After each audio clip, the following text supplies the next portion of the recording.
நீங்க எல்லாருமே பிரியாணில பண்ற தப்பையும் உங்க எல்லாருக்குமே பிரியாணில இருக்கிற டவுட்டையும் தெளிவா எடுத்து சொல்றதுக்கு தான் நம்ம 1 கிலோ இருந்து 25 கிலோ வரைக்கும் ஒரு நாளைக்கு ஒரு ரெசிபின்றதை ஷேர் பண்ற ஒரு ப்ராசஸ் வந்து ஸ்டார்ட் பண்ணிருக்கோம். சோ அந்த டேல இன்னைக்கு நம்ம பார்க்க போறது பாத்தீங்கன்னா 23 கிலோ சிக்கன் பிரியாணி ரெசிபி தான் நம்ம இந்த வீடியோல நம்ம பார்க்க போறோம். கண்டிப்பா இந்த வீடியோ பாத்தீங்கன்னா நீங்க எல்லாருமே ஹோட்டல்ல மட்டும் இல்லாம வீட்லயே பக்காவான ஒரு பாய் வீட்டு ஸ்டைல் பிரியாணி பண்றதுக்கு என்னோட வீடியோ ஹெல்ப்ஃபுல்லா இருக்கும். மறக்காம நம்மளோட வீடியோ ஃபாலோ பண்ணிக்கோங்க. ஃபர்ஸ்ட் எடுத்த உடனே பாத்தீங்கன்னா பாத்திரம் நல்லா காயினுங்க. பாத்திரம் நல்லா காஞ்சதுக்கு அப்புறம் எண்ணெய் வந்து ஆட் பண்றோம். எண்ணெயோட அளவு பாத்தீங்கன்னா கரெக்டா 4 லிட்டர் 600 ml ஆயில் வந்து ஆட் பண்ணிக்கலாங்க. நான் ஃபார்ச்சூன் ஆயில் வந்து எடுத்திருக்கேங்க. அடுத்தது பட்டை, கிராம்பு, ஏலக்காய் இது மூணுமே எடுத்திருக்கோம். அது கூட ஸ்டார் அனிசி பூன்னு சொல்லுவாங்களா அதையுமே எடுத்திருக்கோம். ஸோ பட்டை, கிராம்பு, ஏலக்காய் இது மூணுமே பார்த்தீங்கன்னா கரெக்டாக 46 கிராம் எடுத்துக்கலாம். அடுத்தது வந்து வெங்காயம் ஆட் பண்ணுறேங்க. வெங்காயத்தோட அளவு பார்த்தீங்கன்னா கரெக்டாக 9 கிலோ 200 கிராம், அதாவது 1 கிலோக்கு 400 கிராம் அளவுக்கு வெங்காயத்தை வந்து நல்லா பொடியாக கட் பண்ணி வச்சிருக்கோம், ஆட் பண்ணிக்கிறோம். வெங்காயம் கரெக்டாக அரை பதம் வர டைமில் பார்த்தீங்கன்னா பச்சை மிளகா வந்து ஆட் பண்ண போகிறோம். பச்சை மிளகாவோட அளவு பார்த்தீங்கன்னா 1 கிலோக்கு 10 கிராம், 23 கிலோக்கு பார்த்தீங்கன்னா கரெக்டாக 230 கிராம் அளவுக்கு பச்சை மிளகா ஆட் பண்ணிக்கலாம். இந்த வெங்காயம் வந்து நல்லா பொன்னிறமாக வதங்கினுங்க. வெங்காயம் நல்லா பொன்னிறமாக வதங்கினதுக்கு அப்புறம் இஞ்சி பூண்டு பேஸ்ட் வந்து ஆட் பண்ணுறேங்க. இஞ்சி பூண்டு பேஸ்டோட அளவு பார்த்தீங்கன்னா கரெக்டாக 2 கிலோ 300 கிராம் அளவுக்கு இஞ்சி, 2 கிலோ 300 கிராம் அளவுக்கு பூண்டை நல்லா மைய அரைச்சி வச்சிருக்கோம், ஆட் பண்ணிக்கலாங்க. பிரியாணிக்கு ஆணி வரையே பார்த்தீங்கன்னா இஞ்சி பூண்டு பேஸ்ட் தாங்க. ஸோ இதை வந்து நல்லா நீங்கள் பிரியாணியில் ஆட் பண்ணும்போது ஃபர்ஸ்ட் பாயிண்ட் பச்சை வாசனை நல்லா போகணும்.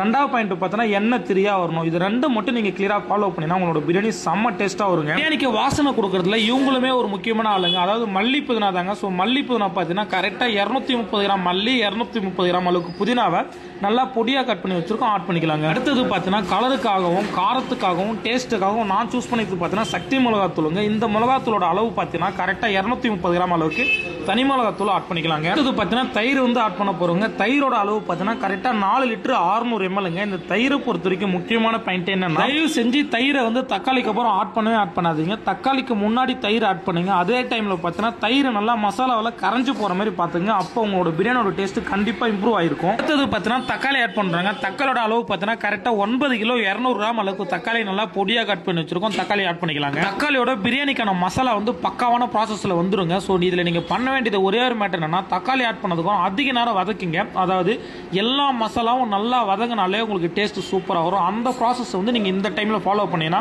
உங்களோட பிரியாணியோட டேஸ்ட் கண்டிப்பா 10 மடங்கு இம்ப்ரூவ் ஆயிருக்கும். அடுத்தது பார்த்தீங்கன்னா என்னோட பிரியாணிக்கு டேஸ்ட்டுக்கான மெயின் ரீசனா இருக்கிறதே பார்த்தீங்கன்னா இந்த பால்கோவா, நெய் இது மூணுத்தையுமே ஒன்னா போட்டு காய்ச்சி கொடுக்குறதாங்க.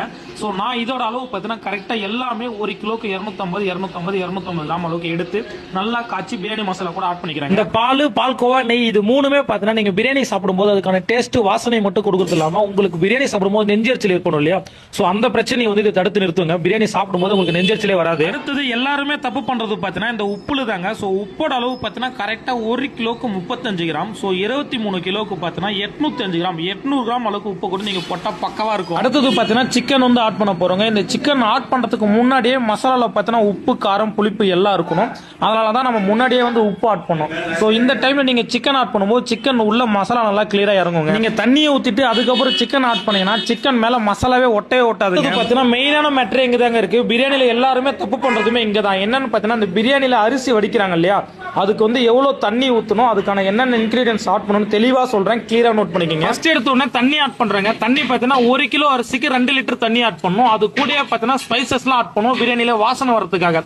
ஸோ என்னன்னு பார்த்தீங்கன்னா மல்லி, புதினா, பட்டை, கிராம்பு, ஏலக்காய் இது எல்லாம் சும்மா ஒரு 3 நம்பர் 4 நம்பர் போட்டுட்டு உப்போட அளவு பார்த்தீங்கன்னா 1 கிலோக்கு 25 கிராம், 23 கிலோக்கு பார்த்தீங்கன்னா 575 கிராம் அளவுக்கு உப்பு வந்து ஆட் பண்ணிக்கலாங்க. ஏன்னா இந்த அரிசி நீங்க வடிக்கும் போது அரிசி ஒன்னோட ஒன்று ஒட்டாமையே நல்லா உதிரியா வரதுக்காக லெமன் இருந்தால் லெமன் ஆட் பண்ணுங்க.